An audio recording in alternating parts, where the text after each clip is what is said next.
Сәлеметсіздер ме оқушылар? Бүгін ықтималдық теориясының элементтері бөлімі бойынша жиынтық бағалау есептерін талдаймыз. Бірінші есеп: жәшікте 5 қара, 4 қызыл және 3 ақ шар бар. Жәшіктен бір шар алынды, алынған шардың қызыл болуының ықтималдығын табуымыз керек. Барлығы бізде 12 шар бар. Барлығы 12 шар, соның ішінде 5-еуі қара, 4-еуі қызыл және 3-еуі ақ. Енді бізден сұрап тұр, жәшіктен алынған шардың қызыл болуының ықтималдығы. Сонда М ол бізде 4 болады. Ықтималдылық А оқиғасы, яғни шардың қызыл болуы болатын болса, 12-ден 4 қысқартып жіберсек 3-тен 1-ге тең болады. Келесі, жәшіктен бірінен соң бірі 3 шар алынды, бірақ алынған шарлар келесі шарды алғаннан бұрын қайтадан орнына салынып отырды. Бірінші алынған шардың қара, екінші алынған шардың қызыл, үшінші алынған шардың ақ болуының ықтималдығын есептеуіміз керек. 3 шар алынды, бірінен кейін бірі. Бірақ дейді, алынған шарлар келесі шарды алғаннан бұрын қайтадан орнына салып отырған. Бұл оқиғасы болсын бізде, яғни 3 шар алынды, осының ішінде бірінші алынған шардың қара болуы. Бізде барлығы 12 шар болатын болса, соның ішінде қара шар бізде 5-еу. Көбейтемін, одан кейін қайтадан салынып жіберді. Қайтадан салынды, тағы да 12 шар, соның ішінде екінші алынған шарымыз қызыл болу керек. Көбейту және қайтадан 12 шар болды, осының ішінде ақ болуы. Енді қысқаратындарды қысқартып жібереміз.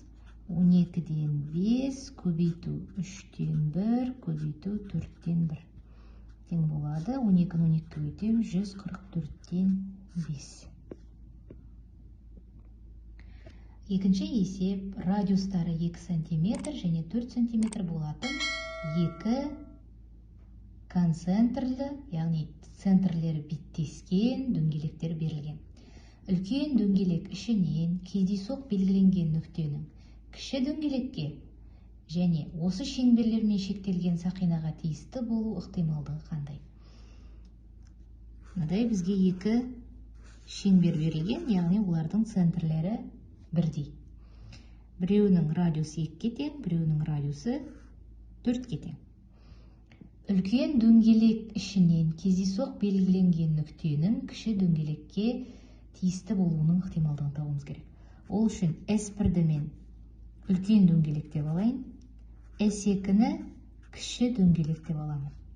S1-ді табу үшін PR квадрат формуласымен табамыз ғой. 4-ті квадраттаймын, 16 пи. S2-ні табу үшін мен 2-ні квадраттаймын, 4 пи.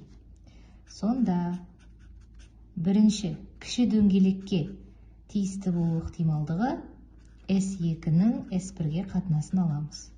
4π-дің 16π-ге қатынасы 4-тен 1. Яғни үлкен дөңгелек ішіне кездейсоқ салынған нүктенің кіші дөңгелекке тиісті болу ықтималдығы 4-тен 1-ге тең. Келесі, осы шеңберлермен шектелген сақинаға тиісті болу, яғни мына аралыққа түсуінің ықтималдығын табуымыз керек.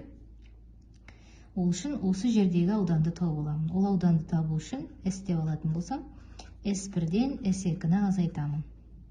16π-ден 4π-ді азайтамын, 12π. Және де PV деп алайын. Барлығы бізде 16π, 16π-дің 12π-ге қатынасы немесе 4-тен 3. Мұнда 4-тен 1, мұнда 4-тен 3-ге тең.